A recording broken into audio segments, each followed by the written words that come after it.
Panginoon, maraming salamat po sa umagang ito, sa inyong dakilang biyaya at pagpanubay sa amin, sa aming pamumuhay Kristiyano ayon sa inyong dakilang kalooban.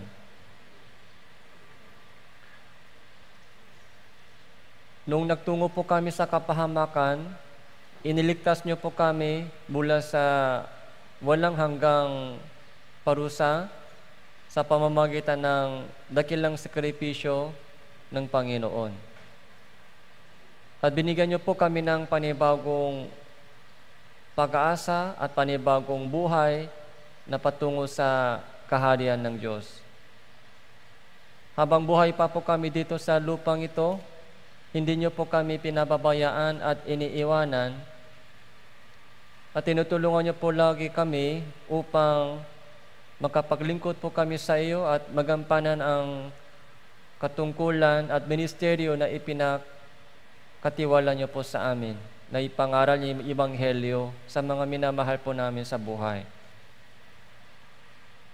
Sa kabila ng maraming kahinaan po namin at maraming pagsubok na dumarating po sa aming buhay, nagtitiwala at umaasa pa rin kami sa inyo, Panginoon. Hanggang dumating kayo sa mundong ito, nawa patuloy po kami sa itong landas ng pananampalataya at paglilingkod sa inyo. Sa umagang ito, Panginoon, yung mga kapatiran na hindi po kasama dito dahil sa iba't ibang uri ng mga sitwasyon at pagsubok, samahan niyo din po sila. Samahan niyo po kami dito sa aming pakikinig ng inyong salita at pakikibahagi sa banal na fellowship na ito. Yung mga nanghihina sa puso, sa daming mga pagsubok, pagkalooban niyo po sila ng kalakasan at karunungan sa pamamagitan ng inyong salita. Ito po yung aming panalangin sa pangalan ng Panginoon Hesus Kristo. Amen.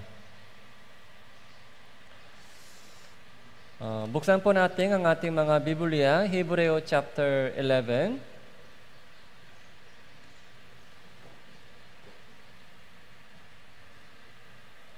So, Hebreo chapter 11.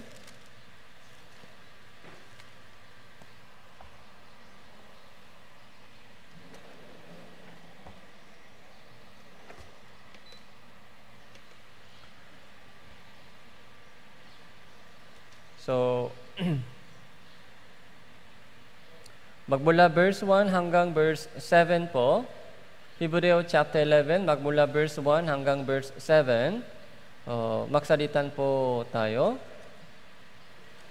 Ako po muna, tapos kayo po ang magpabasa. Ngayon ang pananampalataya ay ang katiyakan sa mga bagay na inaasahan at paninindigan sa mga bagay na hindi nakikita.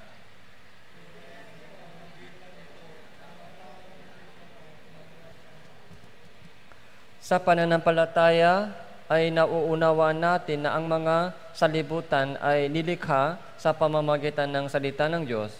Ano pa ang mga bagay na nakikita ay nagmumula sa mga bagay na hindi nakikita.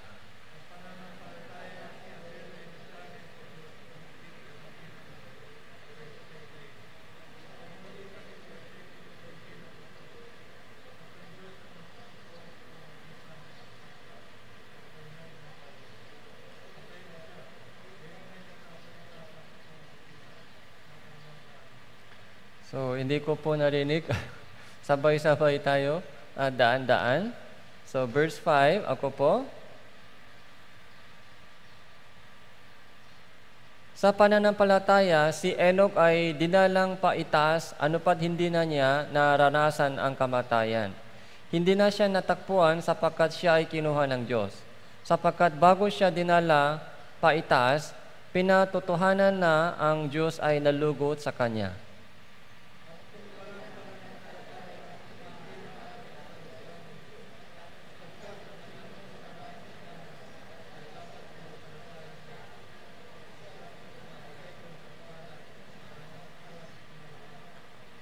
So, verse 7 po, Sa pananampalataya, si Noe nang mabigyan ng Diyos ng balbala tungkol sa mga bagay na hindi pa nakikita, ay pinakinggan ng babala at gumawa ng isang daong para sa kaligtasan ng kanyang sambahayan.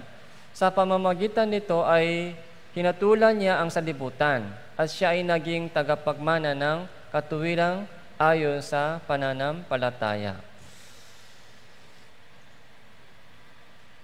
So, ngayon po, tuloy-tuloy po natin pag-aralan tungkol sa pananampalataya. So, nakaraang linggo po, naalala niyo po ba kung ano ang pinag-aralan po natin nakaraang linggo? Yung pananampalataya ni Abel, pananampalataya ni Enoch. Yung dalawa po ay pinag-usapan po natin last Sunday.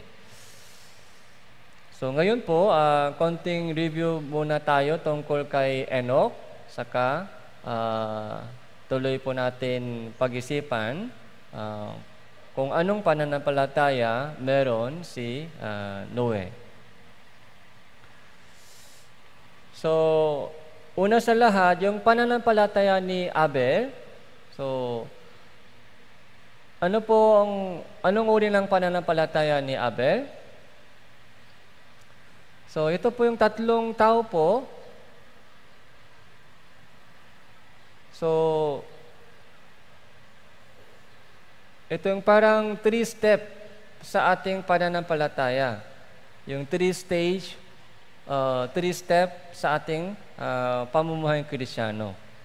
So, kung hindi ka dumaan dito, hindi pwede dito.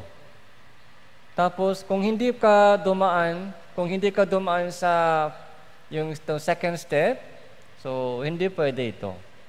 Kaya dapat step by step. Okay? Yung unang pananampalataya natin ay pananampalataya ni Abel. Okay? So ito po yung mga saving faith. Saving faith.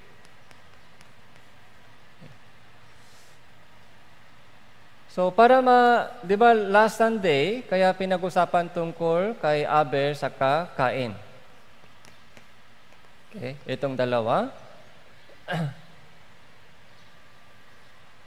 Itong second step ay walking faith with God.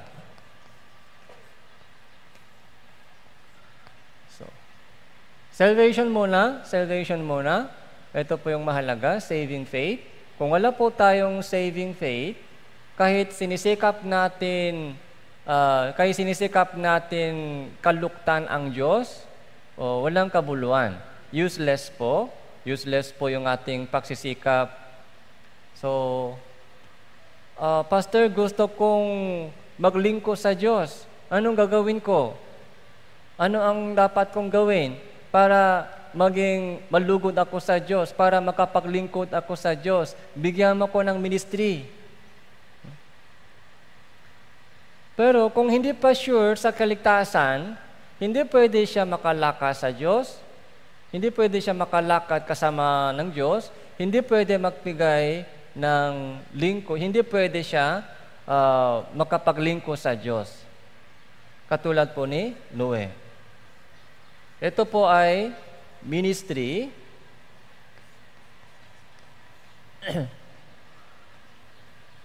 Yung tatlong step.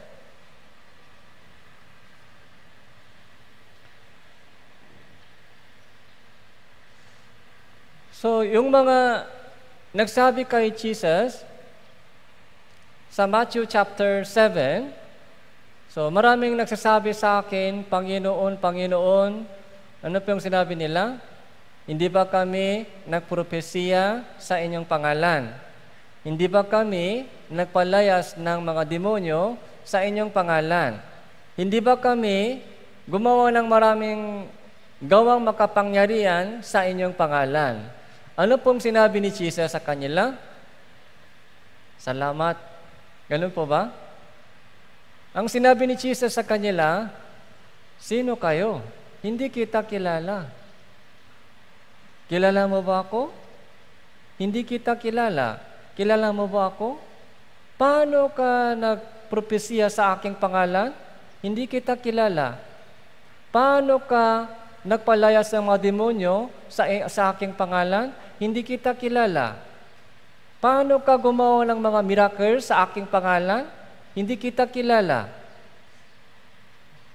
Ito po yung maraming tao po, maraming mga so-called churchgoer. So-called churchgoer, so-called Christian. Sabi lang Christian, nagsisimba, tapos sumasali sa mga ministry, tapos nagbibigay ng mga offering sa Diyos. Pero wala pang relation sa Diyos. Wala pang relation kay Jesus. Malaking problema po yan. Pangalan lang narinig, pangalan. Pero wala pa pong personal relation o pagkakilala kay Jesus. Pagkakilala. Kaya kailangan po natin check-in po yung ating sarili. Kilala ko ba si Jesus? O kilala ba ako ng Panginoon? Siyempre, kilala ng Diyos tayong lahat. Pero, meron pong mga taong kilala ng Diyos na hindi pa ligtas. Kilala kita, hindi ka pa ligtas. Kilala kita na anak kita. So, kaya mahalaga po yung step 1, pananampalataya ni Abel. So, yung si Cain po, ano po yung inialay ni Cain? Ano po yung dinala ni Cain sa Diyos? Yung bunga ng lupa. Bunga ng lupa, yung mga bunga sa pagsasaka. Okay? Pero ano po yung inialay po ni Abel sa Diyos? Isang tupa. Isang tupa at dugo. So, anong alay po? Kaninong alay tinanggap ng Diyos? Alay ni Abel. Bakit po? Ano pong problema doon sa alay ni Cain?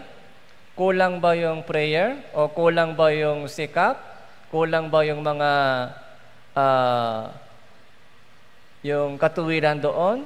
Hindi po. Sapat na po yung katuwiran niyang sarili. Tapos, pagod, nandun po sa bunga ni alay ni Abel, alay ni Cain. So, may pagod, tapos may luha, may pawis. Okay? Hindi po yan madali. Yung bunga sa yung galing sa trabaho. Pero, tinanggihan po ng Diyos yung trabaho natin. Tinanggihan po ng Diyos yung bunga ng lupa. Kasi po yung lupa mismo ay sinumpa ng Diyos. Ano pong meron doon sa alay ni Abel? Ano pong meron? May dugo. May dugo ay meron po doon sa alay ni Abel. Kaya tinanggap ng Diyos. Doon po sa dugo, ano pong meron? May pananampalataya. Okay? Kasi sinabi ng Diyos sa akin, kung walang pagtanang dugo, walang kapatawaran ng kasalanan.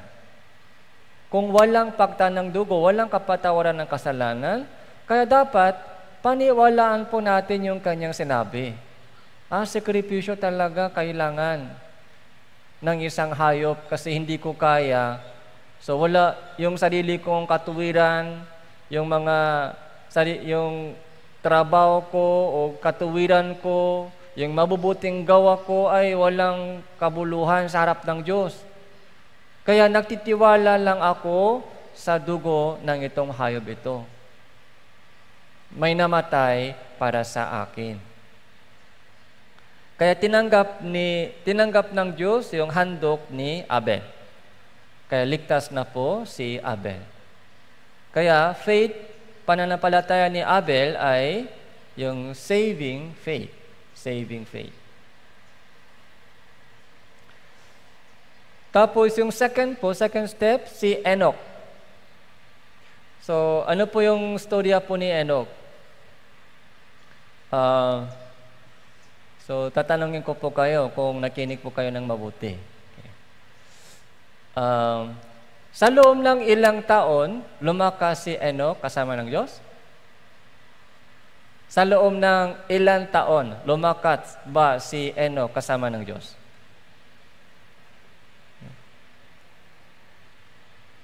Brother, ilang taon? Nakalimutan niyo po? 300 years. 300 years. Okay. Tapos, ilang taon po ba nabuhay si Enoch sa lupa? Masakit yung ulo. Math problem ito. Math. 365. Okay? 365. Sa panahon po ni Enoch, bago bumaha, so bago po baha, yung buhay ng tao, ilang taon po yung buhay ng tao noon? So 900 plus, di ba? 900 plus. Anak po ni Enoch ay Methuselah. Isa pong anak ni Methuselah ay pinakamahabang buhay. Ilang taon po siya? 969. Anak po siya ni Enoch, Methuselah. 969. Pero si Enoch po, so maaga siya kinuha ng Diyos, maaga. 365 lang. Bata pa siya. Sa ating panahon, 300. So, okay.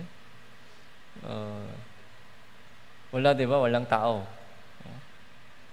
Pero sa panahon po nila, 300 years na, bata pa. Pag mga 600 years, 700 years na, senior na. Mga 700 years ka na patas, senior na. Pero 300 years, 100 years, ay baby pa. Kabataan pa, 100 years. So, iba po yung klima sa panahon po nila. So, anyway, sa loob ng 300 years, so, ang mahalaga po kay Enoch ay yung buhay niya habang dito pa siya sa lupa, 300 years. Sabi po doon sa verse 5, sa pananampalataya, si Enoch ay dinalang paitaas, anupat hindi na niya nararasan ang kamatayan. Hindi na niya naranasan yung kamatayan. Ibig sabihin, ito po yung parang rapture. Ito po yung shadow ng rapture. Kinuha siya ng Diyos, kinuha. Hindi po siya namatay. Kinuha lang siya ng Diyos. Hindi niya naranasan ang kamatayan. So, meron ho ba ganitong tao? Sa lumang tipan, 2 tao na hindi po nakaranas ng kamatayan. Sino po? Isa, si Enoch. Isa pa po ay si Elias. Okay. Elias. So, kinuha rin siya ng Diyos, si Elias. Tapos, nakasakay po siya sa karwahe ng apoy. Shadow po sila ng Christian na kukunin ng Diyos sa Kanya, sa second coming of Jesus. So, verse 5, hindi na siya natakpuan sapagkat siya ay kinuha ng Diyos, sapagkat bago siya dinalang paitaas, pinatotohanan na ang Diyos ay nalugod sa Kanya. Ang Diyos ay nalugod sa Kanya. Ito po yung yung mahalagang lesson sa buhay ni Enoch.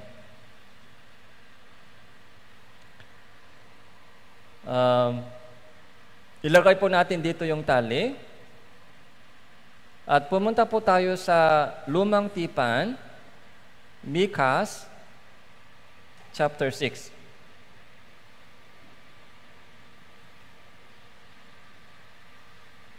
So, Micah, chapter 6, verse 6.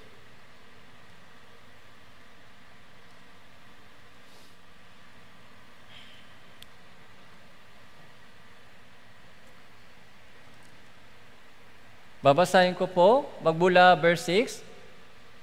Mika, ano ang aking ilalapi sa harapan ng Panginoon at iyuyuko sa harap ng Diyos sa kaitaasan? Lalapit pa ako sa harapan niya na may mga handok na sinusunok, na may guyang 1 taon ang gulang. Verse 7, lalulugod ba ang Panginoon sa mga libong-libong tupa o sa mga 10,000 ilog na langis? Ilalagay ko ba ang aking panganay dahil sa aking paksuway, ang bunga ng aking katawan dahil sa kasalanan ng aking kaluluwa? So verse 6 and 7 po, ito po yung tanong. Ano po yung tanong? Saan ba nalulugod ang Diyos? Ano ba ang kinaluluktan ng Diyos? Ano ba ang hinahanap ng Diyos sa atin? Ano ba yung kalooban ng Diyos? Yung tanong po ni Propeta Mika, nalulugod ba ang Panginoon sa mga libong-libong tupa? Libong-libong tupa, marami o konti? Mga malaking offerings, malaking pera ba? Yun ba yung hinahanap ng Diyos? Yun ba yung tanong niya? Kung nagbibigay ako ng libong-libong tupa, 10,000 ilog na langis, nalulugod ba ang Diyos sa ganung mga offering ko? Hindi. Ang Diyos ba kulang sa pera? Ang Diyos ba kulang sa pagkain? Anong silbi libong-libong tupa? Anong silbing libong ilog na langis? Nalulugod ba ang Diyos sa ganung mga bagay? Hindi.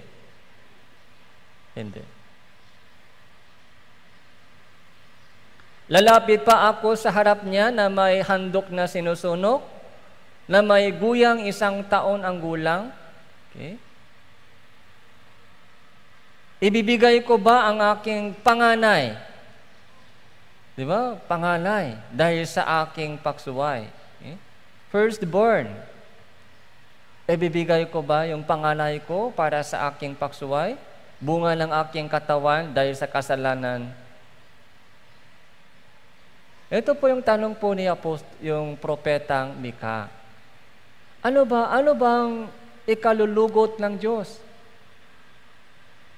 May sagot po dun sa verse 8. Ipinakita niya sa iyo, o tao, kung ano ang mabuti at ano ang itinakda ng Panginoon sa iyo, kundi ang gumawa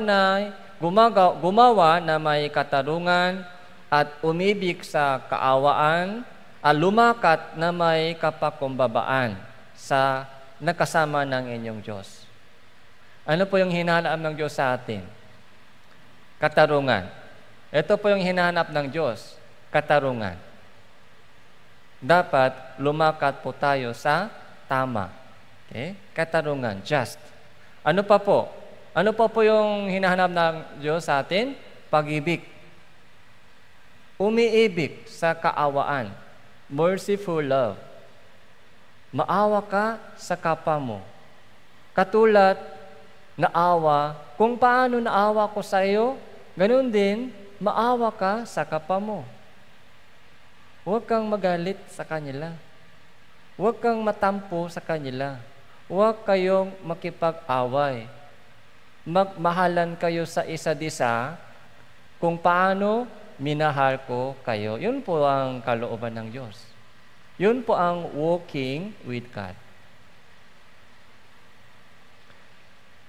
Diba dun sa John chapter 13, diba sa huling yung hapunan ng Panginoon, hapunan ng Panginoon.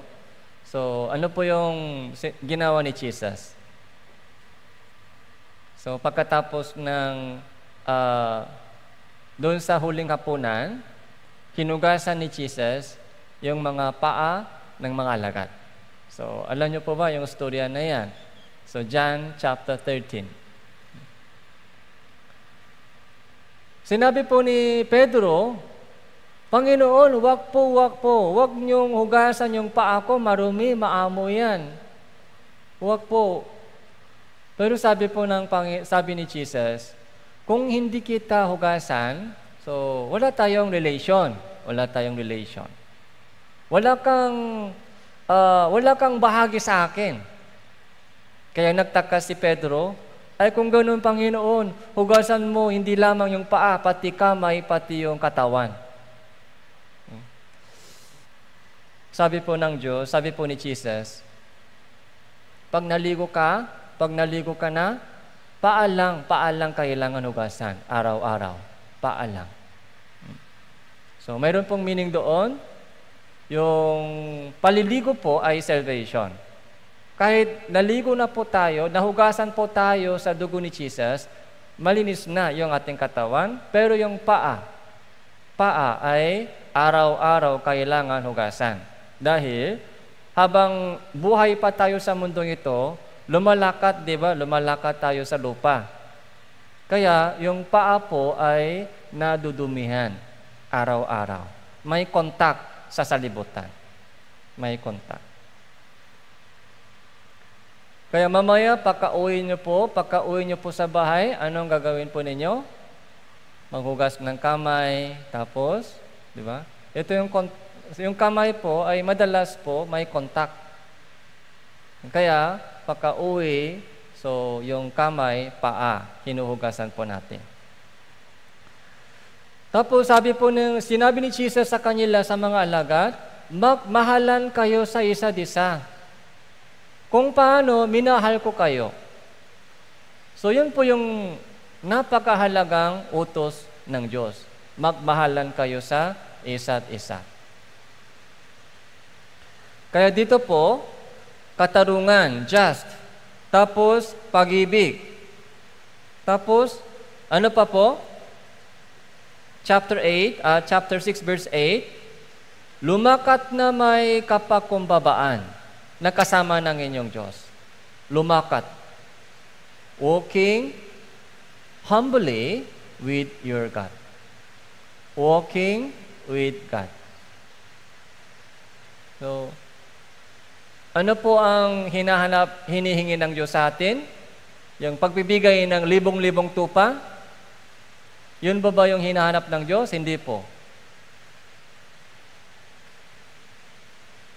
Yung mga 10,000 ilok na mga langis?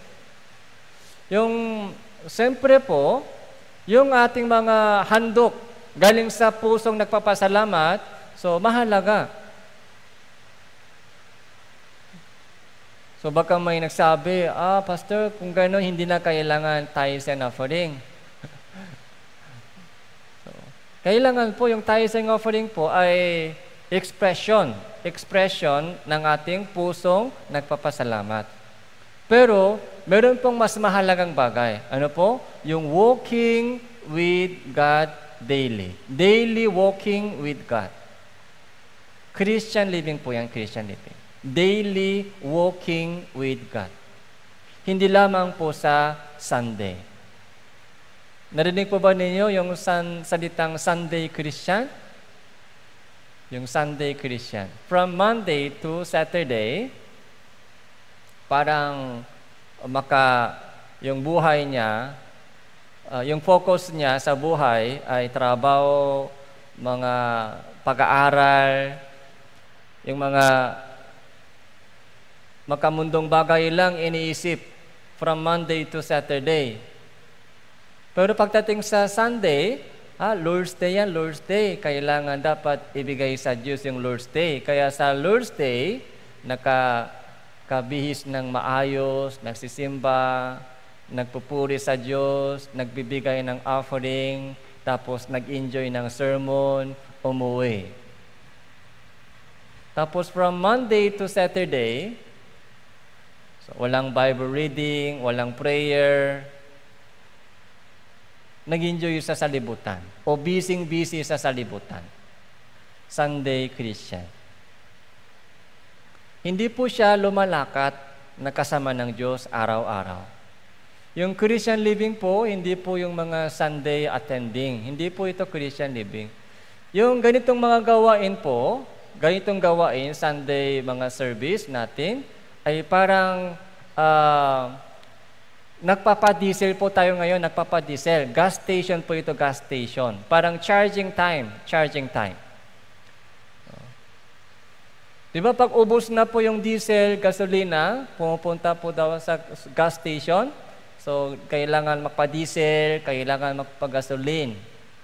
Pag ubos na po yung diesel, hindi pwede tumakbo. Kaya yung Sunday sermon, Wednesday sermon, parang charging time, charging time. Pero bukod po dito, araw-araw, lumalakad ba tayo? Lumalakad po ba kayo kasama ng Diyos araw-araw? O lumalakad po kayo kasama ng cellphone? Ano po yung kasama mo sa lakad? Ano po yung kasama mo sa mga araw-araw na buhay natin? Yung gadget? Gadget po yung kasama mo sa paglakad? So, isipin po natin mabuti kung sino ba yung kasama ko sa araw-araw. Yung nanay ko, o anak, yung kaibigan. Sino pa? Sila lang po ba kasama mo sa buhay? Kung ganun po, nalulungkot ang Diyos sa iyo. Nalulungkot. Sinasabi ng Diyos sa atin, sama-sama tayong lumakad sa buhay mo. Iniligtas kita para manirahan ako sa iyo. Iniligtas kita mula sa impyerno. Hindi lang tayo makita sa langit. Habang buhay pa dito sa lupa, sama-sama tayo. Lakad po, lumakad tayo, magbihay po tayo sama-sama.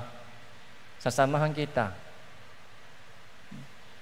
Sa bahay, sa school, sa trabaho, saan man. Okay? Sama-sama tayo. Yun po ang kalooban ng Diyos. Yun po ang kalooban ng Diyos. Kaya sabi po dito, ipinakita niya sa iyo, o tao, kung ano ang mabuti, kung ano ang kalooban ng Diyos. Okay? Gumawa na may karunungan, umibig sa kaawaan. Karunungan, katarungan, kaawaan, tapos paglakad na may humble mind, kapakumbabaan na kasama ng Diyos. Walking with God. Ito po yung ginawa ni Enoch. Ito po yung ginawa ni Enoch. Tama po ba? Sa loob ng 300 years, hindi po 3 taon lang. Minsan po, nakikita ko po sa mga brothers, sisters, after Bible seminar, na-save na sila, masaya, pero hindi sila tumatagal. Mga 3 weeks, pero wala na. 3 months, pagkatapos, wala na. Pagdating sa mga kapik-hatian, mga problema, pag matagal na po, ano po yung katuwiran nila? Pag matagal na absent sa church, ano po yung katuwiran nila? Bakit hindi na daw mag-church? Ay, mahiya ako kayo, pastor. Mahiya ako kasi tagal na wala ako sa church. Yun po yung katuwiran nila. Pag mas matagal, mas mahirap bumalik. 300 years, isipin po natin. Balik po tayo sa gilid sa Genesis chapter 5.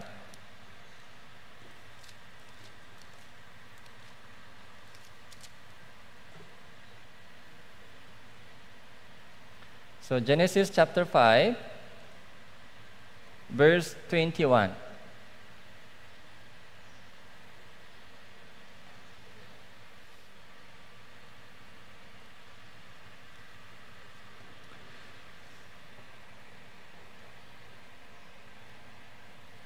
Nabuhay si Enoch na 65 taon.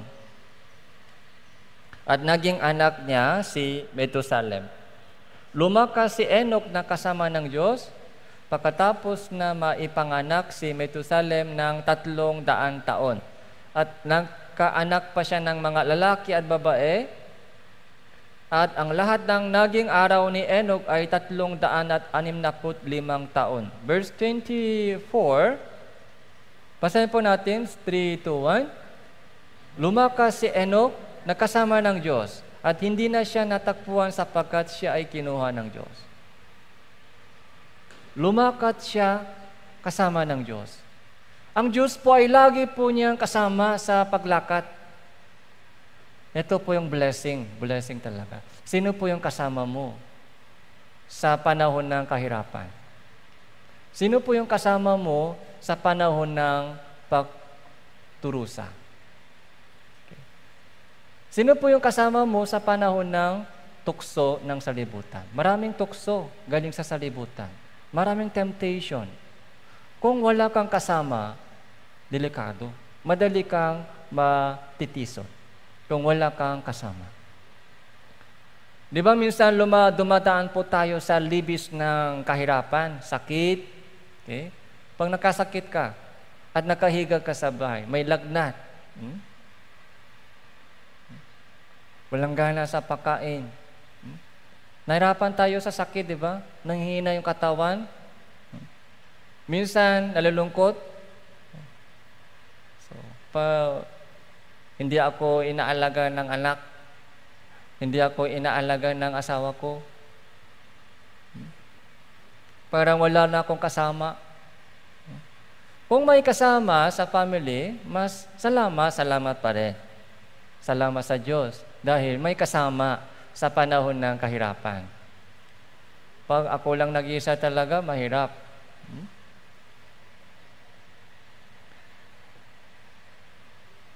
So, kahit isa lang po, kung may kasama sa panahon ng kahirapan, so malaking tulong yan. Malaking bagay po yan, kung may kasama. Pero minsan po, may time na wala talaga nakakaunawa sa akin. Yung sitwasyon ko, yung problema ko, yung mga yung pagturusa ko ay walang nakakaalam. Walang nakakaunawa sa akin. So, sa ganung panahon po ay mahirap. Pero sabi ng Diyos, huwag kang makalala, ako ay makakasama mo lagi. Ako ay kasama mo lagi. Hindi kita iiwanan.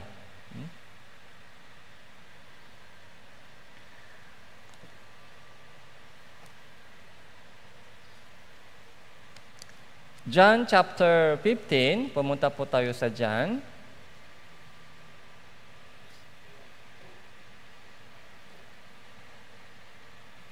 John chapter 14,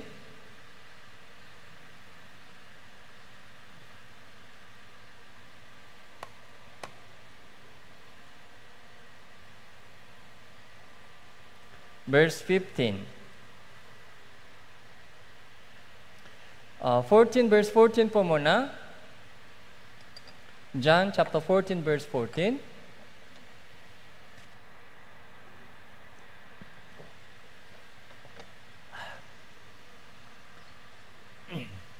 May discount po ngayon sa Bible, di ba? 200 lang, 200 pesos, 50% discount. So, pero running out of stock. Running out of stock. Kaya abang may stock pa po, kasi yung hinahanap ng mga kapatiran may index. Kaya walang bumibili ng Bible na walang index. Pero sa akin po, walang problema kahit walang index. Pagsanay na po kayo sa Bible, kahit walang index, okay lang. Kasi alam mo na kung saan banda yung mga, kay ilang mga hanap-hanap lang, makikita mo agad. Sa una lang mahirap. Kaya 200 pesos lang, kaya grab opportunity. Okay? Pag ubos na, so tataas pa rin. Kasi mahalaga po yung Bible. Kung wala pong kayong sariling Bible, so Christian living, so mahirap. Verse 14, chapter 14, verse 14. Kung kayo'y humingi ng anuman sa pangalan ko, ay gagawin ko. Ito po yung pangako ng Diyos. Okay? Dito po, chapter 14, malapit na po mamatay si Jesus. Kaya parang mga huling mensahe ni Jesus sa mga kapatid, sa mga alagad, disciple. Noong narinig po nila na si Jesus ay aalis daw, si Jesus. Kaya nalungkot po sila, paano kung wala si Jesus? Di ba sa loob ng 3.5 years, lagi po silang kasama, lagi pong kasama si Jesus, kasama nila. May kapangyarihan si Jesus. Narinig po nila yung mensahe ni Jesus. Nakita po nila yung mga malaking gawa ni Jesus. Pero sabi niya, aalis ako. Aalis. Kaya nalungkot sila. Nalungkot. Paano kung wala si Jesus? Paano?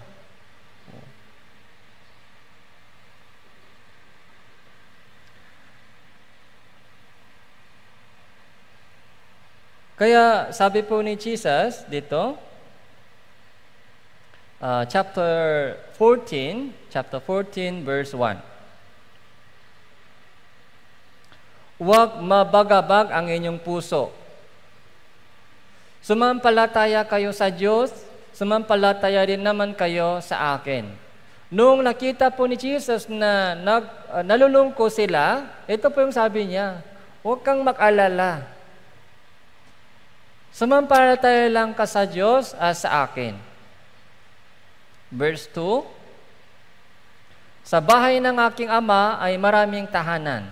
Kung hindi gayon, sasabihin ko ba sa inyo na ako ay paparoon upang ihanda ko ang lugar para sa iyo?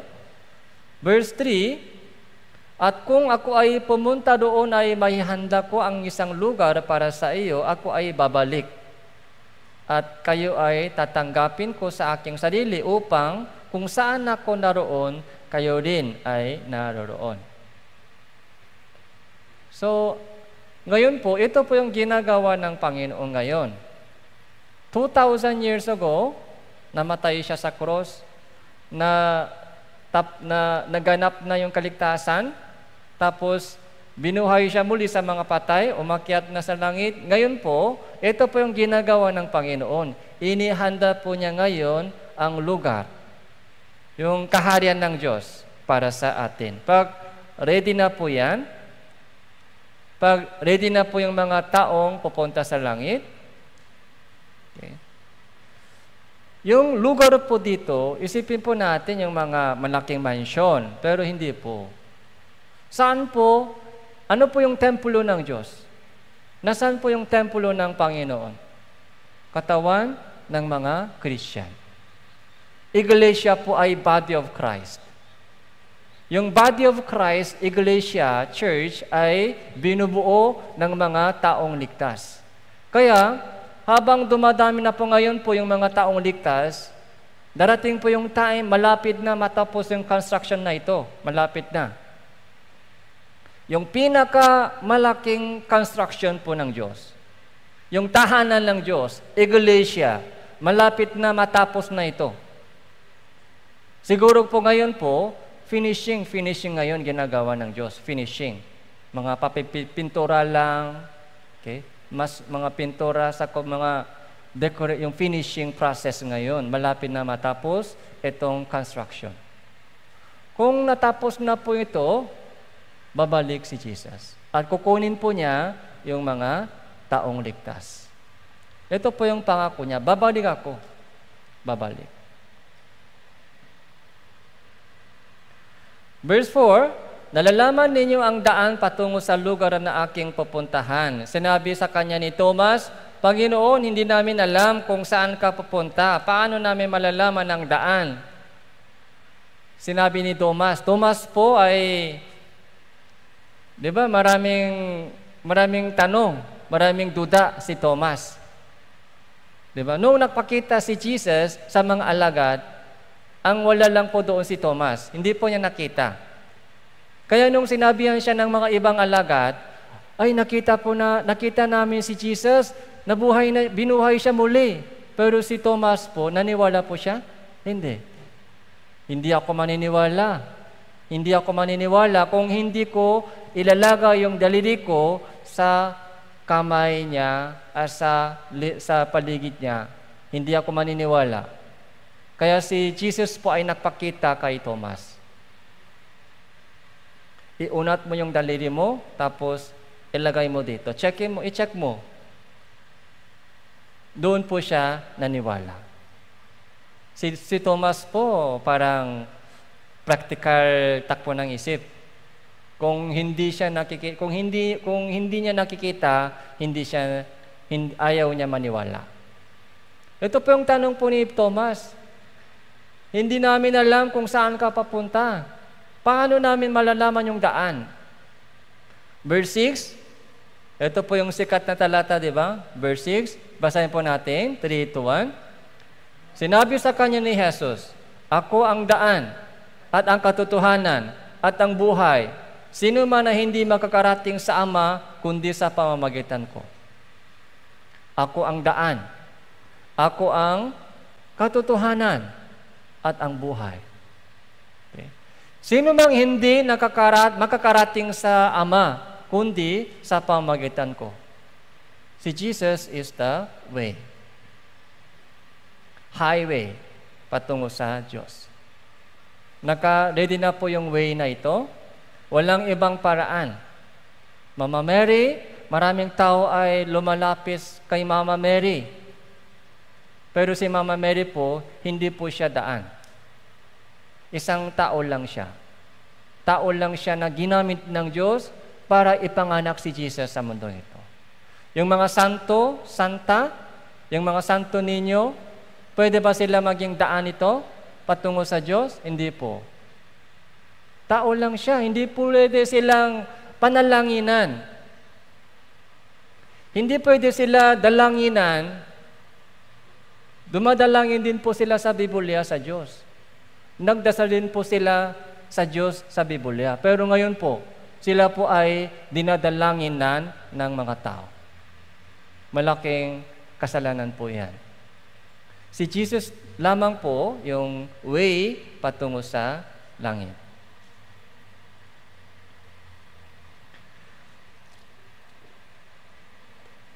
Kaya, sa puso po ng mga alagad, may alalahanin, takot. Paano kung wala si Jesus? Paano? Kaya itong dalawa ay ipinangako ni Jesus sa kanila. Una ay prayer. Pwede kang humingi sa Diyos sa aking pangalan. Okay? Pwede kang humingi sa Diyos, sa Amang Diyos, sa aking pangalan.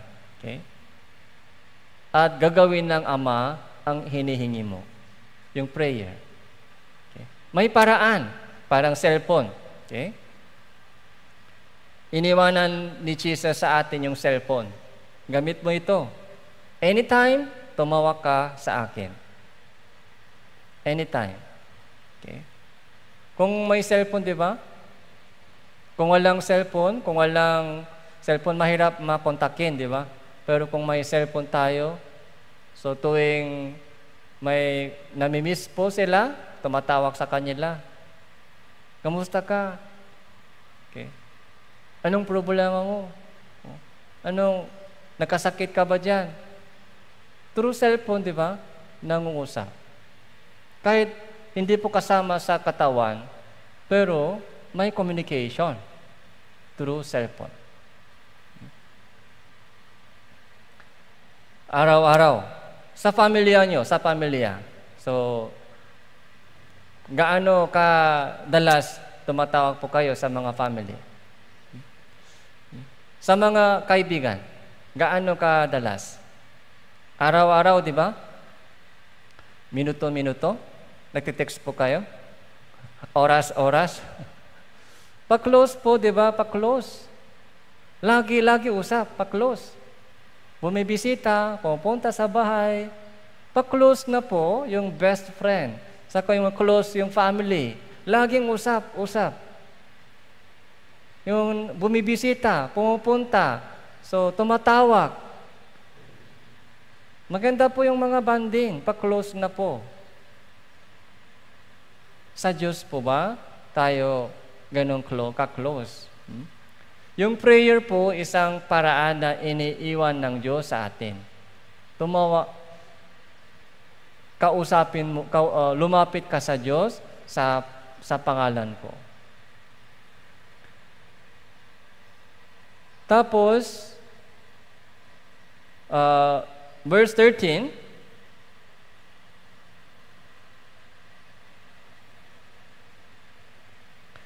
at anumang hingin ninyo sa aking pangalan ay aking gagawin upang ang Ama ay maluwalhati sa Anak.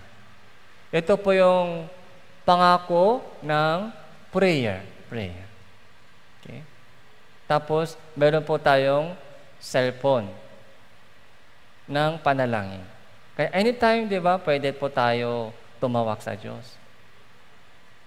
Panginoon, mahirap ako. Anong gagawin ko? Hindi ko alam kung anong gagawin ko. Panginoon, makulit yung anak ko, anong gagawin ko? Panginoon, financially, ganito yung mga sitwasyon ko, financial problema, anong gagawin ko? Okay. Panginoon, so nakasakit ako, nanghina yung katawan ko, so anong gagawin ko? Lahat ng mga bagay na nangyari sa atin. Dalil mo sa Diyos, dalil mo. Tungkol sa anak, tungkol sa mga asawa, tungkol sa mga family, lalo na po para sa kaligtasan ng mga minamahal po natin. Panginoon, paano mahikayat ko yung mga mahal ko sa buhay? Ayaw nila makinig, matigas yung ulo, mahirap makausap sila. Ano ang gagawin ko, Panginoon? Ayaw ko na mapahamak sila sa impyerno, pero ayaw nila. Anong gagawin ko, Panginoon? Prayer. Kung ganoon, bibigyan kayo ng karunungan, bibigyan kayo ng kalakasan, bibigyan kayo ng kaaliwan mula sa Diyos. Alam mo, yun po yung tunay na kaaliwan nang galing sa Diyos. Okay. Prayer, napaka-blessing, napakalaking blessing, prayer. Ano pa po yung pangako ng Diyos? Dito, verse 16,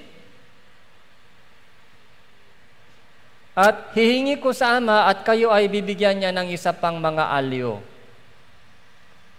upang makasama niyo siya magpakailanman. Isa pang mga aliw.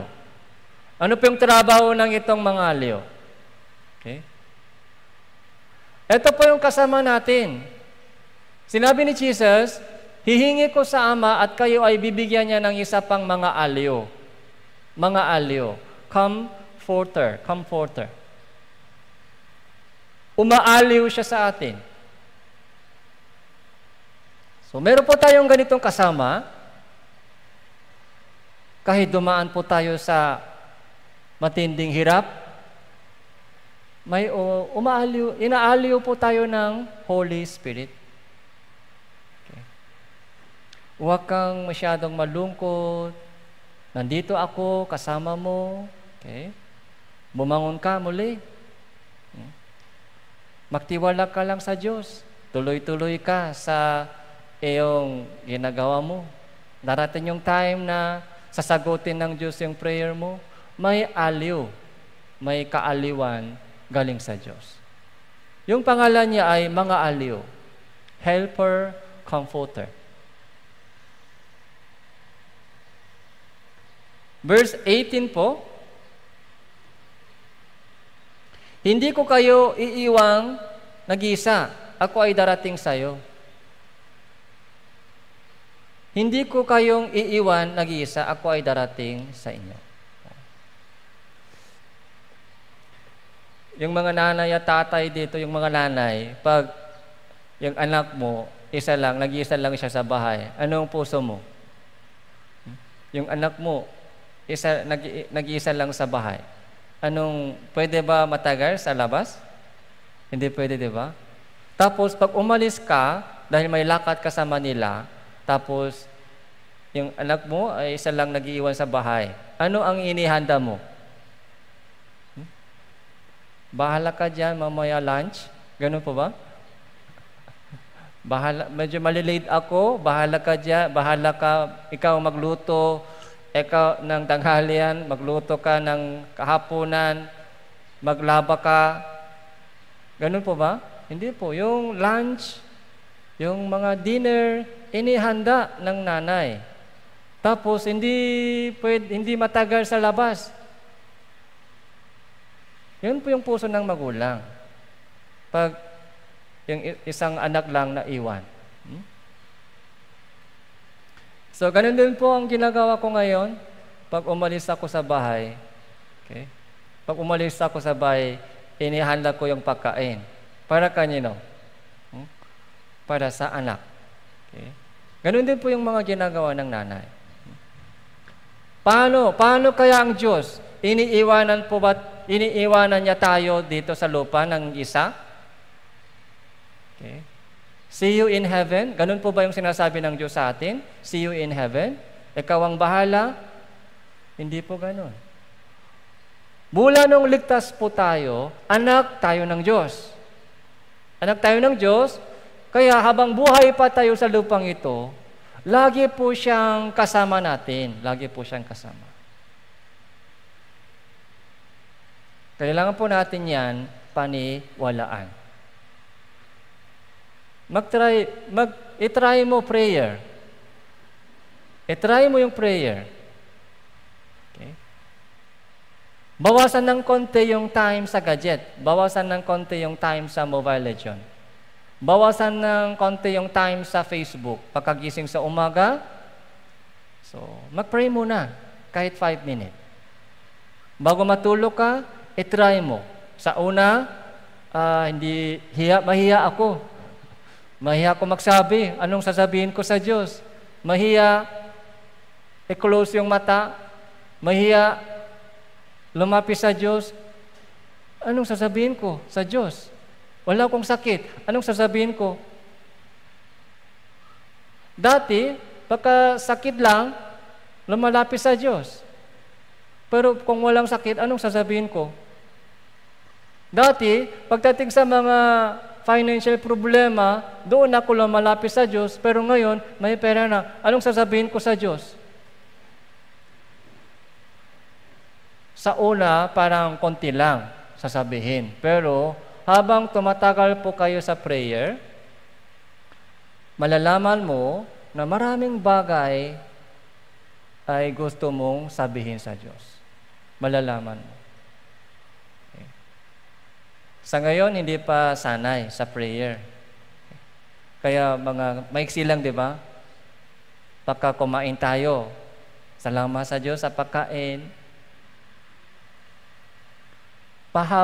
I-try po natin yung prayer. Okay? Kahit anytime. Habang naghugas ng pinggan sa kusina, i-try mo prayer. Pag may lakad ka sa Manila, habang drive, pag sakay ka sa jeep, mag-pray ka. Kung wala kang ginagawa, i-try mo mag-pray. Bago matulog, okay? Habang nagpapahinga, so i-try mo mag-pray. Okay. Maramdaman mo na mayroon kang kausap, mayroon kang kasama. Dahil may Holy Spirit tayo. May Holy Spirit. Hindi po siya nasa malayo sa kabilang bundok. Yung Holy Spirit, nasaan po ba yung Holy Spirit? Nasa kabila ng ulap? Hindi po. Nasa ating puso. Kaya, kahit maliit na boses, pwede po natin siyang kausap. Tawagin mo yung pangalan niya. Panginoon, ganito ako. Okay. Kung walang prayer, magiging yung ating Christian living o faith ay magiging mapakunwari. Okay. Sunday Christian. Walang walking with God. Walang paglakad kasama ng Diyos araw-araw.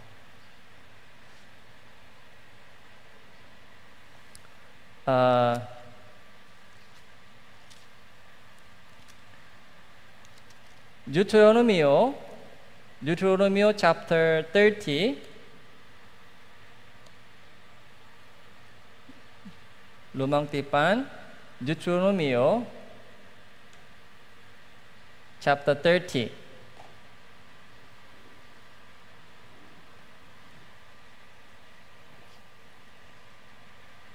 Verse 11.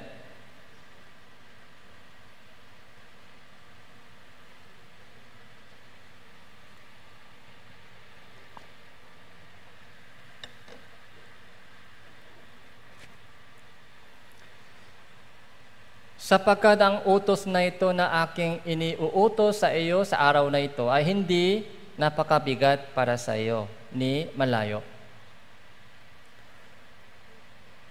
Alam ng Diyos kung hanggang saan makakaya natin. Alam ng Diyos. Huwag natin makalimutan na meron po tayong amang Diyos. Okay? Lalo na po yung mga tatay at nanay dito, isipin mo po yung mga sarili mong pagmamahal para sa anak. Okay? Yung pagmamahal mo sa puso para sa anak. Isipin po natin yan. Tapos, meron din po tayong Ama sa langit. Yung pagmamahal po niya sa akin, mas malaki kaysa pagmamahal ko para sa anak. Okay. Yung pag-ibig ng Ama, yung plano ng Diyos, mas maganda para sa plano ko, para sa anak ko. Okay. Kaya, alam ng Diyos hanggang saan kaya natin. Kaya yung sobrang bigat na mga utos, yung mga trabaho, hindi niya po ibinibigay sa atin. Kasi alam niya hindi natin kaya. Kaya hanggang kaya lang, hanggang makakaya lang.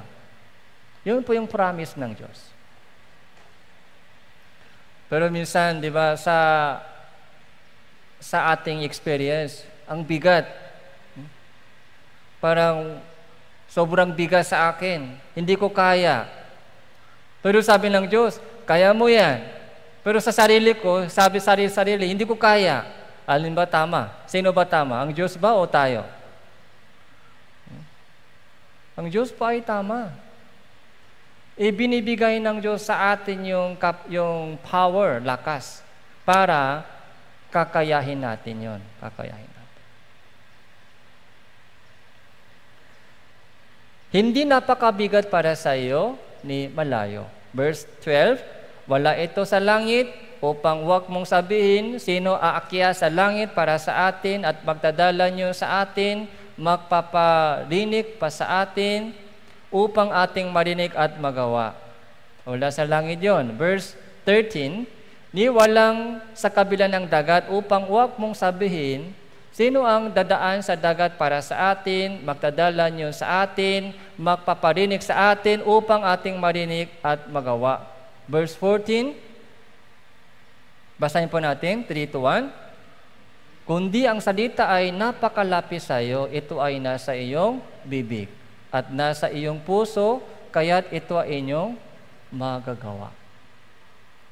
Okay? Hawak po natin yung Bible. Hawak po natin. Ipakita nyo sa akin yung Bible mo. Malapit po ba o malayo? Malapit, di ba? Malapit. Malapit sa ating mata. Malapit. Yung memory verse, malaking tulong po yan, memory verse. Pag nasa ulo na po yung mga verses, nasa puso mo na, nasa utak mo na. Yung mga mismong words of God ay nasa ulo mo na. Malaking bagay po yan. Kaya, ang malaking pakinabang yan, pagdating mo sa mga panahon ng kahirapan, maalala mo yan. Ipapaalala ng Diyos sa iyo yung verses na nasa inyong ulo. Malaking bagay po yan. Memory verse, Bible reading, araw-araw Bible reading. Malapit po, di ba? Malapit. Kung wala po tayong Bible, Paano? Imposible po yung Christian living kung wala po tayong Bible. Nasa iyong bibig, nasa iyong puso, nasa ating puso, nasa ating bibig. Para magawa natin ito. Magawa. Hindi malayo. Kung nasa langit, paano? Kung nasa kabila ng dagat, paano? Okay. Pero ginamit ng Diyos yung mga maraming misyonaryo dating unang panahon. Ginamit lang Diyos yung mga misyonaryo para ma-translate yung mga Bible from wikang Hebreo, sa una Hebreo, wikang Hebreo, wikang Griego. Israel lang naintindihan. Pero naisali ito, na-translate ito sa mga iba't ibang lingwahe hanggang sa Tagalog. Okay? Meron na po kayong maraming version sa Tagalog Bible. English Bible, naintindihan naman. Okay? Korean Bible, naintindihan mo? Hindi po, di ba? Kung Korean Bible lang, paano? Kung English Bible lang, walang Tagalog Bible, paano po dito na hindi naman naintindihan English? Pero swerte po kayo, swerte. Meron po kayong Tagalog Bible. Ang problema, hindi natin binabasa. Kahit may Bible na sa wikang Tagalog, malaking miracle po yan, miracle. Alam niyo po ba? Sa inyong sariling lingwahe, pwede na basahin yung Biblia. Naintindihan mo yung sinasabi ng Diyos sa'yo. Nakikita mo yung kalooban ng Diyos sa Biblia. Kung paano maligtas, yung pananampalataya ni Abel, pananampalataya ni Enoch, pananampalataya ni Abraham, yung kanilang pananampalataya ay nasa akin na sa pamamagitan ng salita ng Diyos. Okay. Sa simula ay ang salita, at ang salita ay kasama ng Diyos, at ang salita ay Diyos. Meron din naman yung mga Bicol Bible, mga Bisaya Bible, Ilocano. Malaking blessing po yan. Sa tingin ko, yung bansang Pilipinas ay pinakpala ng Diyos. Pinakpala ng Diyos. May Bible po kayo. Okay.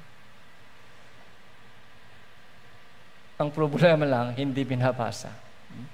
Pero yung mga kapatiran ay binabasa po natin Bible, di ba? Mahalaga po yan, araw-araw. Reminder sa atin. Reminder. Verse 15 po. Verse 15. Tingnan mo, inilagay ko sa harapan mo sa araw na ito ang buhay at kabutihan, kamatayan at kasamahan. So, buhay at kabutihan, at kamatayan at kasamaan. Dalawang option. Buhay at kamatayan. Kabutihan at kasamahan. Kalooban ng Diyos at kalooban kong sarili. Yung plano ng Diyos at plano kong sarili. Choice. Okay. Hanggang ngayon, ayon sa aking sariling plano, nabuhay tayo bago po hanggang maligtas po tayo. Yung sariling plano. Okay. Sariling plano. Pero nakita po natin kung ano ang resulta ng sariling plano. Ano ang resulta ng buhay ko na naaayon sa sariling plano. So, nabigo tayo noon. Nag-fail.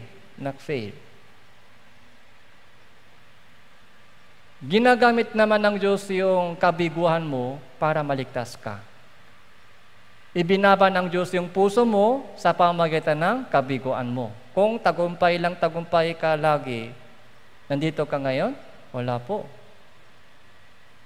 Kung mayaman tayo, malusok tayo, magaganda yung buhay, kung gano'n, nandito po tayo ngayon? Wala po tayo ngayon dito. Ang kahirapan ko, yung mga problema ko, yung kabiguhan ko ay nagdala sa atin hanggang sa oras na ito. So, magmula ngayon po, yung buhay po natin ay hindi na ayon sa ating sariling plano. Ayon sa plano ng Diyos. ayon sa kalooban ng Diyos. Will. Verse 16, iniuutos ko sa iyo sa araw na ito na ibigin mo ang Panginoon mong Diyos. Lumakat ka sa kanyang mga daan. Tuparin mo ang kanyang mga utos, ang kanyang mga tuntunin, ang mga batas, upang ikaw ay mabuhay at dumami. Pagpalain ka ng Panginoon mong Diyos sa lupain na inyong pinapasok upang angkinin.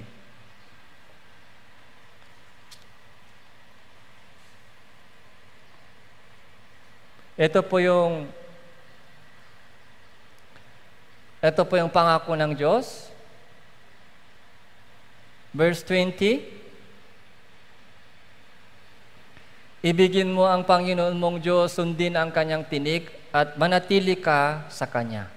Sapagkat ang kahulugan yon sa iyo ay buhay. Haba ng inyong mga araw upang matiraan mo ang lupain ipinangako ng Panginoon na ibibigay sa inyong mga ninuno, kina Abraham, Isaac at Jacob.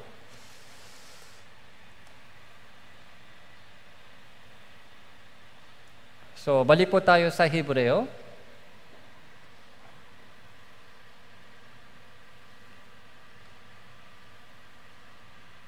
Chapter 11.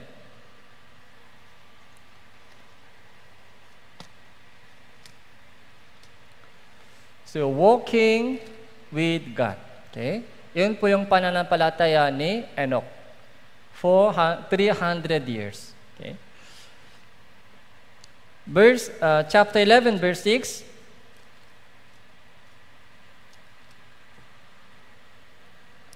At kung walang pananampalataya, hindi maaaring kalugtan ng Diyos. So, imposible na malugod ang Diyos sa akin kung wala tayong pananampalataya. Kaya mahalaga po yan, pananampalataya.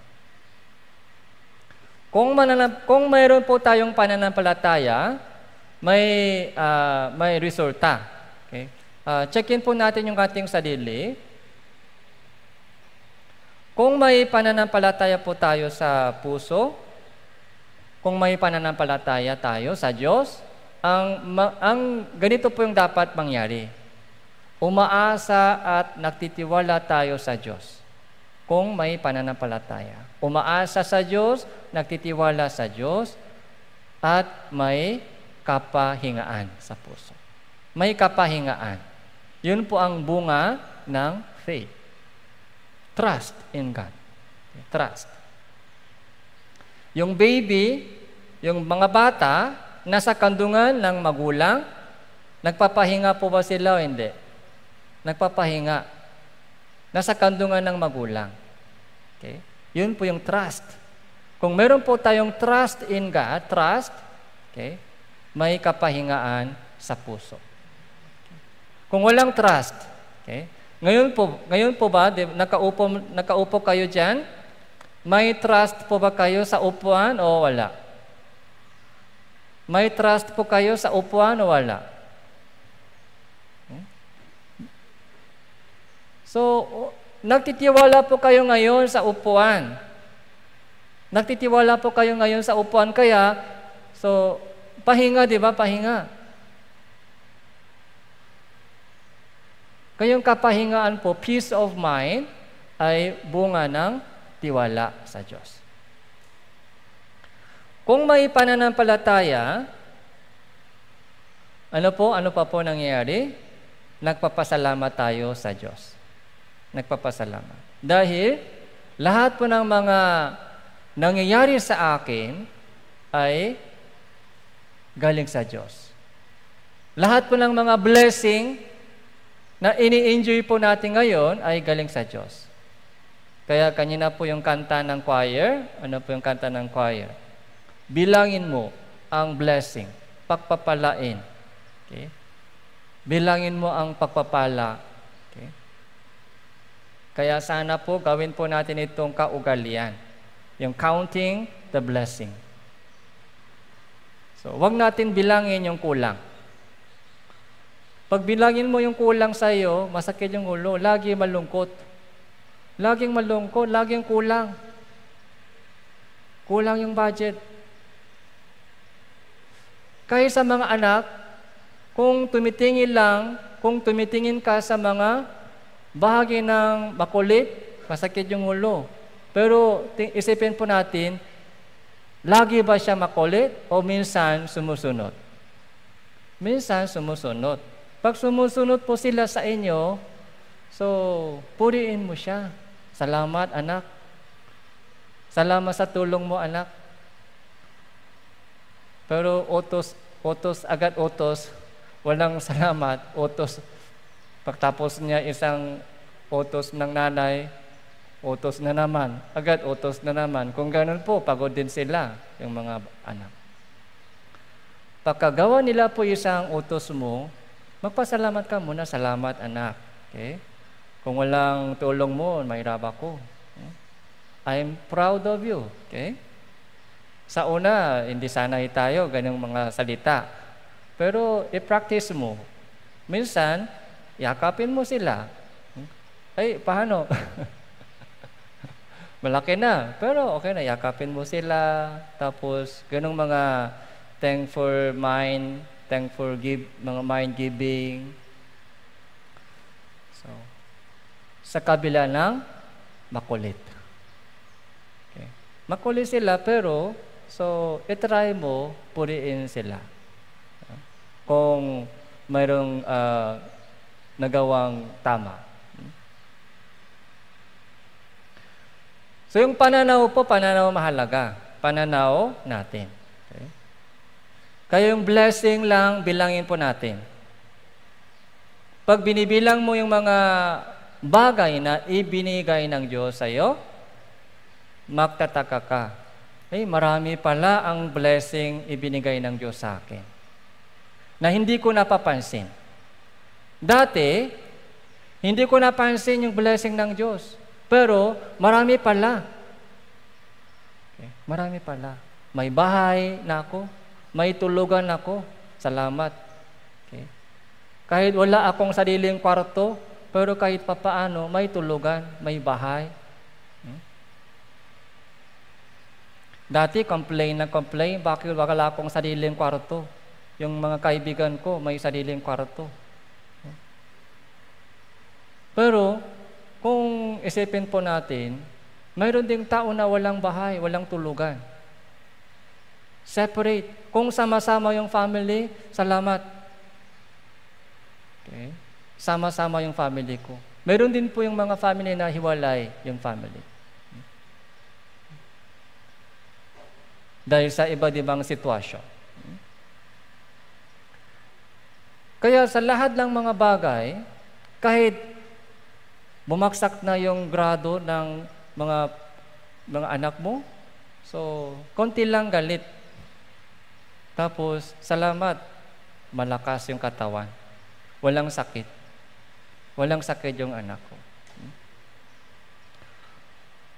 I-try po natin pa-improve yung relation po sa pagitan ng mga family sa pamamagitan ng ganong approach. Okay? Approach. Encourage.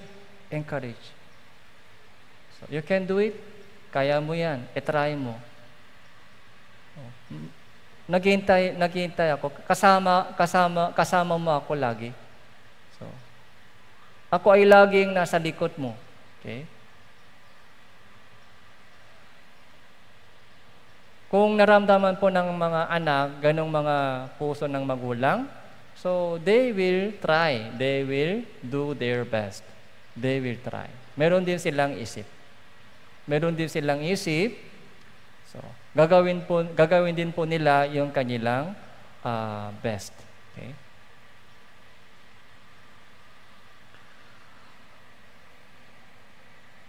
Kung may pananampalataya, nagtitiis. Dahil may pangako ng Diyos. Yung pangako ay galing sa Panginoon, kaya kung may pananampalataya sa Panginoon, so maghihintay. Minsan po nakikita ko po yung mga text sa mga group chat ng mga young adults group, mga May service, nandyan na. Maghintay kayo dyan. On the way na. On the way na yung service. Maghintay kayo dyan. Kung ganun, maghintay sila o hindi? Maghintay. Dahil may faith. Nakita po nila yung text, tapos naniniwala sila, may faith doon sa text. Kaya naghihintay. Hanggang kailan maghihintay? Hanggang kailan maghihintay? On the way na kami. Maghihintay ka dyan. Hanggang kailan dapat maghintay? Hanggang dumating yung service. Minsan may traffic. Pag may traffic, may parada ng funeral. So, madidelay. Maghihintay ka dyan. On the way kami. Kung may pananampalataya, maghihintay tayo. Maghihintay.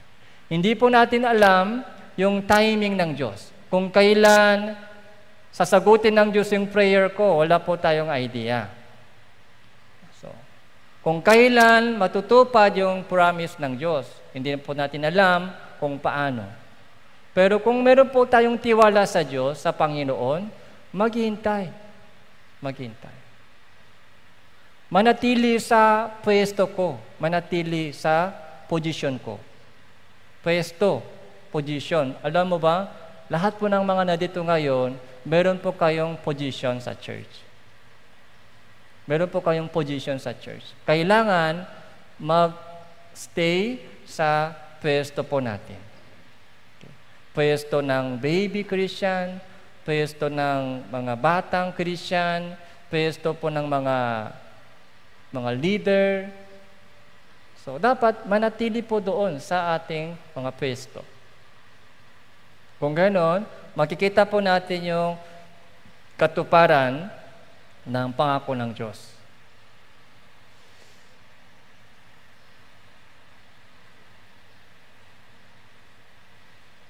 Tapos, kung may pananampalataya, sumusunod po tayo. Sumusunod. Dahil may tiwala na. Okay? Nagtitiwala ako sa Panginoon, kaya yung kanyang sinasabi sa akin ay sinusunod. Sinusunod. Kilala ko siya. Kilala ko siya. Kaya sumusunod po tayo sa Panginoon kung may pananampalataya. Yun po yung faith po ni Noah. Chapter 6. Chapter 11, verse 7. Verse 7 po. Sa pananampalataya, si Noe nang mabigyan ng Diyos ng babala tungkol sa bagay na hindi pa nakikita. So, nabigyan siya ng warning tungkol sa mga bagay na hindi pa niya nakikita. Wala siyang experience. Si Noe naman po, hindi pa siya nakakita ng baha. Wala po siyang idea kung paano magugunaw yung mundong ito sa pamagitan ng baha. Wala rin po siyang idea. Kaya sa panahon po ni Noe, kung tinatanong siya ng ibang mga tao, paano mangyari yan? Paano magugunaw yung mundo sa tubig? Paano hahatulan ng Diyos yung mundo ito sa tubig? Anong sasabihin ni Moises? Hindi ko rin alam. Yun ang sinabi ni Moises, sinabi ni Noah. Wala rin akong idea. Basta sabi ng Diyos ganyan, kaya naniniwala ako. Hindi ko rin alam kung paano yan mangyayari, kung kailan. Pero naniniwala ako sa Diyos. Kaya gumagawa ako ng barko na ito dahil naniniwala ako. Yun po yung faith ni Noe. Hindi pa nakikita. Tungkol sa mga bagay. Bakit po? Sa panahon po ni Noe, may ulan po ba o wala? Sa panahon po ni Noe, may ulan o wala? Wala pa pong ulan sa panahon ni Noe dahil sa water layer. Hamok lang, hamok. Dahil po sa water layer, sa panahon po ni Noe, wala pa pong ulan. Hamok lang, hamok. Kaya si Noe naman po, hindi po niya nakita yung ulan. Hindi po niya nakita yung ulan. Pero sabi ng Diyos, yung mundong ito ay magugunaw sa pamamagitan ng baha. Paano? Si Noe naman po may question. Pero, hindi po siya nabigo ng tanong. Hindi po siya nabigo sa duda. Naniwala siya. Naniwala siya sa mangyayari. Dahil ang Diyos ang nagsabi. Yung mga kabataan dito, naniniwala po kayo sa magulang, di ba? May tiwala kayo sa magulang o walang tiwala? Oh? Walang tiwala ko kay mama? May utang siya sa akin? Hindi pa niya binayaran yung pera ko? Minsan, nangyari po yan. Pero, basically, may tiwala po kayo sa magulang. Kaya, ang sinasabi ng magulang ay, sinusunod mo. Dapat sundin mo.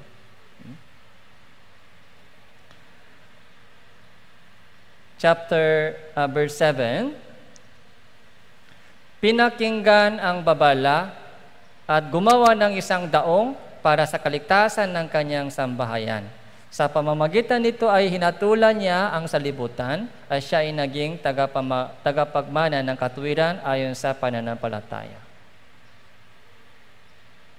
Isang daong yari sa gopher. Okay? So, pumunta po tayo sa Genesis.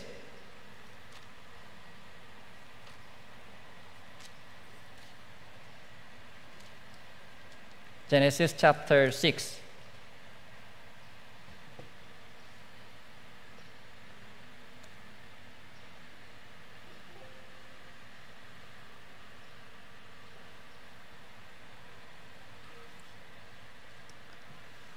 Ito po yung maraming beses pinag-aralan po natin sa Bible Seminar.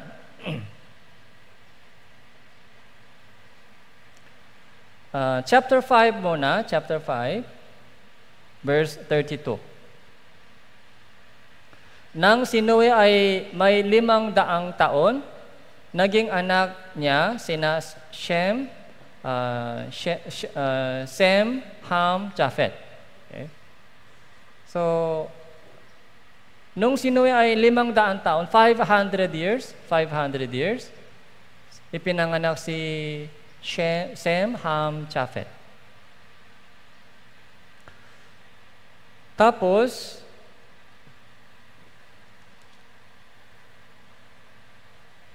chapter 6,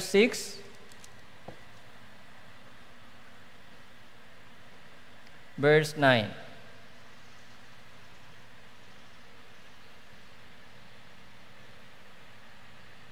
Chapter 6, verse 9.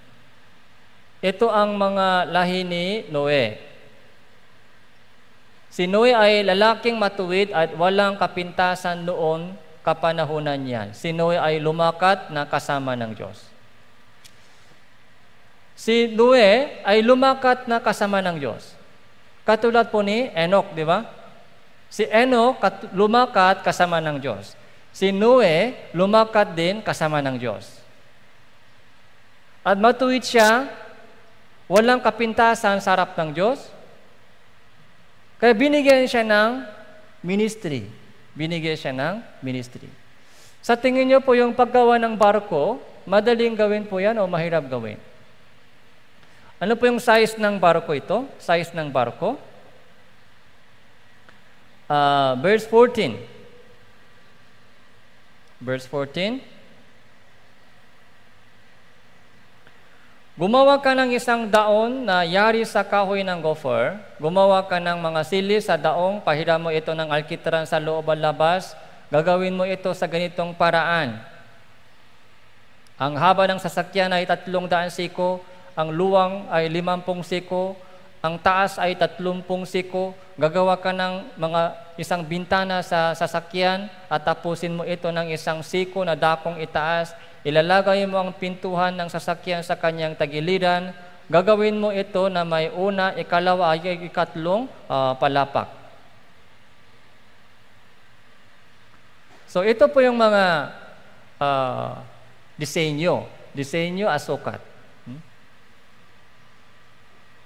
So ganito lang, malaking barko, 300 siko, 50 siko, 30 siko, first basement, second, third, may bubong, may bintana, alkitran, finishing, kahoy ng gopher. So yung mga tatay po dito, may experience po kayo sa construction. Sa experience mo ng construction, kahoy, ganitong barko, madaling gawin po ito, mahirap. Mahirap. Hindi po maliit. 300 siko, 130 metros. 130 metros. Ito yung main hall. Sa tingin nyo, mga ilang metro mula dito hanggang sa dulo. Yung sabit sa pagitan ng itong dalawang poste, ilang metro? 20 to 20. 20 meters. 6 meters lang ito, 6 meters. 6 meters. 1, 2, 3, 4, 5, 6, 7, 8. 8 times 6. Ilan meters? 48. 8 times 6.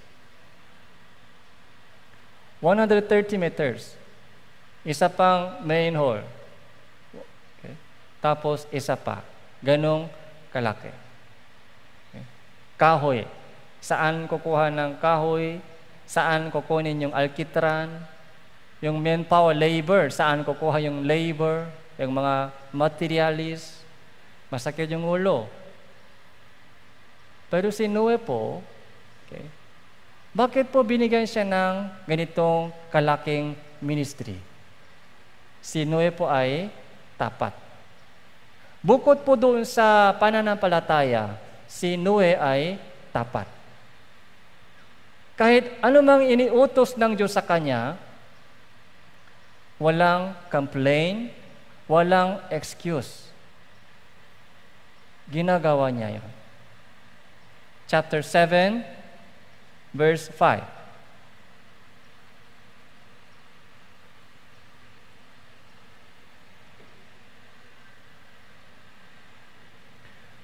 Basahin po natin ito ng sabay-sabay. Verse 5, 3, 2, 1.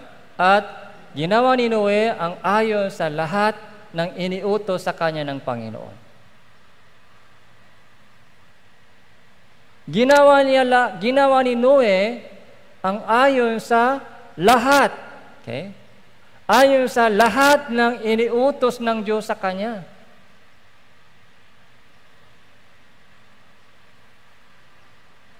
Panginoon, sobrang laki po yan. Hindi pwede mas maliit. Kasi konti lang naman sasakay yata. Ayaw nila makinig. Ayaw nila makinig yung tao. Pag hayop lang, Panginoon, hindi kailangan ganitong kalaki. Ayaw nila makinig. Hindi pwede pa liit ng konti. Maaari po ganong mga suggestion. Pero si Noe po ay walang daktak, walang bawas doon sa salita ng Diyos.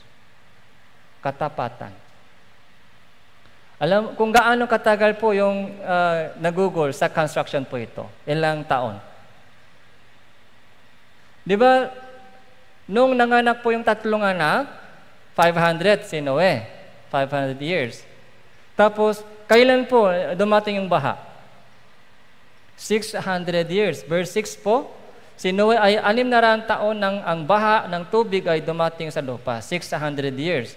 Kaya, ilang taon po yung gap? 100 years. Construction po, paggawa ng barko ito ay 100 years. Pansinin ninyo, 100 years sa paggawa ng barkong ito. 100 years. Si Enoch, 300 po siya lumakad kasama ng Diyos. Si Noe po, 100 years doon sa paggawa ng barko. Kung walang katapatan, ay suko na. Hirap. Kulang yung kahoy.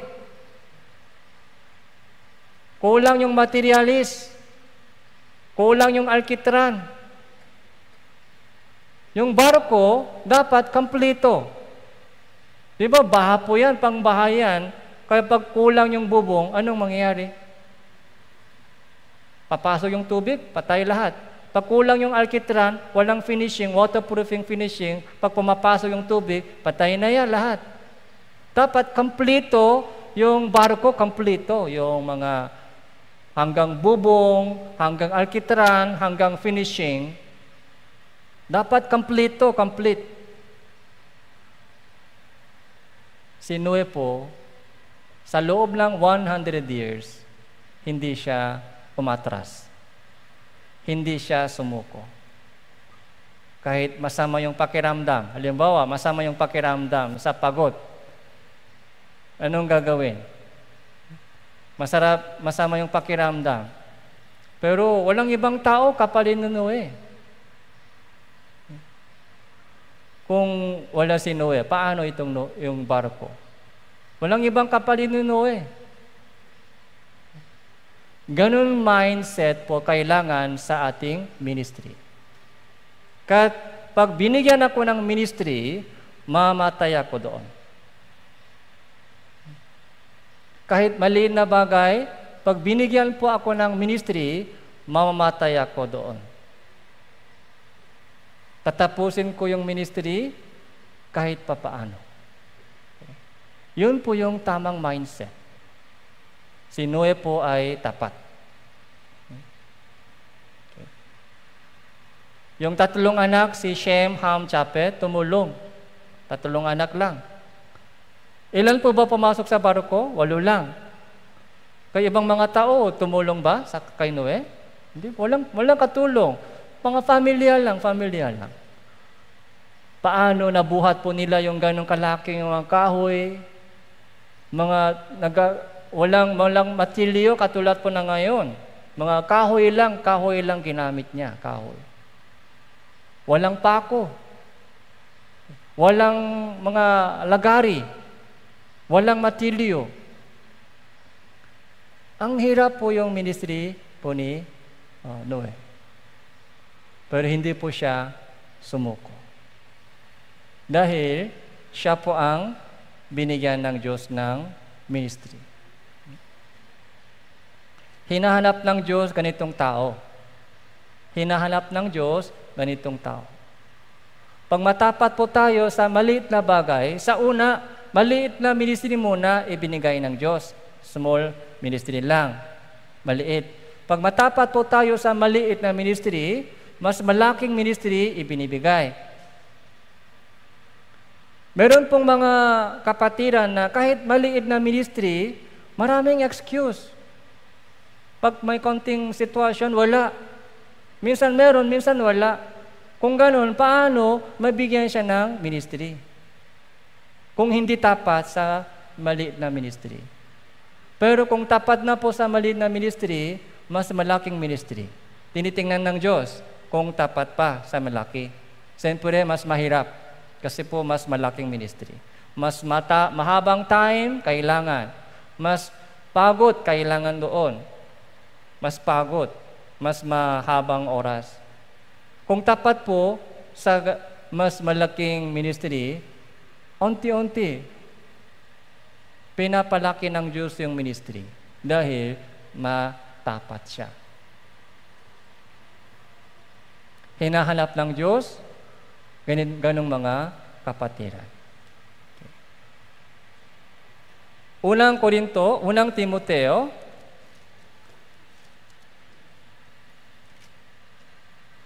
chapter 1,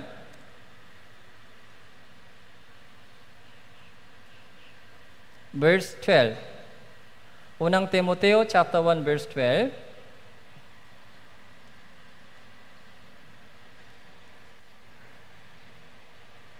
Basahin po natin, 3-1.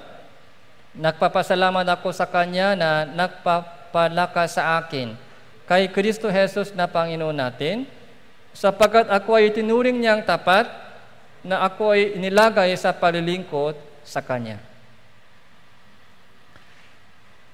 Itinuring niya akong tapat, faithful, tapat. Tapat, faithful.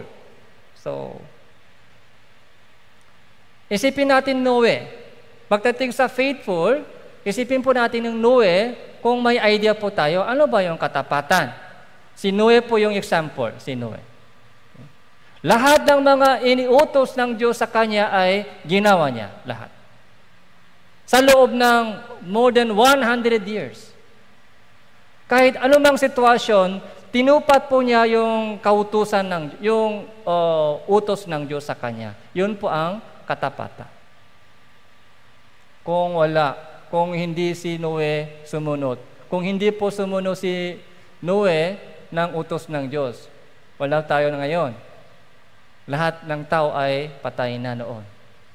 Walang barko. Kung walang katapatan ni Noe, wala po tayo na ngayon. Nagunaw na lahat. Nalipon na lahat. Dahil sa kanyang pananampalataya, dahil sa kanyang pagsunod, dahil sa kanyang pagtupat, katapatan, natutupad po yung malaking plano ng Diyos. Ngayon din po yung barko ito, ngayon po, yung salvation, yung gospel, isa po itong barko. Sa panahon po ni Noe, yun po yung good news, magandang balita. Ngayon po, sa ating panahon, lahat po ng mga nandito ngayon ay ginagamit sa paggawa ng barko ng Diyos. Ngayon, barko ng kaligtasan, ebanghelyo. Sino po ang dapat kumilos doon sa paggawa ng arko ng salvation po ito? Lahat ng mga brothers, sisters. Ngayon po, matapos na po yung barkong ito. Malapit na matapos yung barkong ito. Kaya hinahanap ng Diyos yung mga matapat na anak. Okay.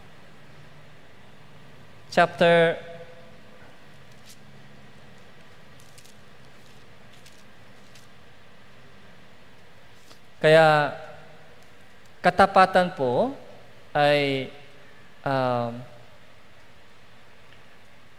kinaluktan ng Panginoon sa buhay ni Noe. Kaya yung tatlong tao, si Abel, salvation. Sa pamamagitan ng pananampalataya. Si Enoch ay lumakat kasama ng Diyos sa loob ng 300 years. Kinuha siya ng Diyos. Yung shadow ng rapture. Bago bumaha. Pero si Noe po ay ginamit ng Diyos para sa ministry.